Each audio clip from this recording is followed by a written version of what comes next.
April 2nd, 2022. It was raining out.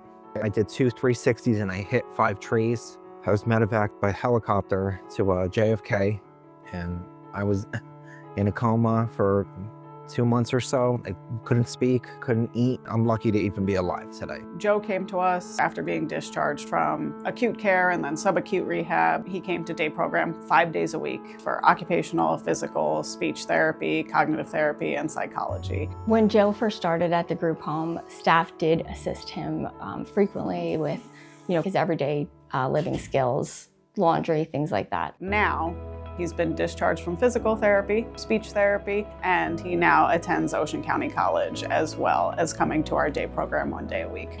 He's able to live independently, cooking, planning meals, grocery shopping, all of those things. There's such a continuum. Somebody can come in needing lots of physical assistance with things, lots of cognitive assistance with things, and because of the fact that they are coming to a day program, getting all of those supports, getting their therapy services, I think the fact that we're all under one roof and communicate so seamlessly really helps the individuals. It allows an environment for somebody to transition along that continuum. It rubs off on other people. They could see, he has challenges just like I do. And, he look at himself, he's putting himself in college, and, I just hope to be a role model for the other people with challenges as myself.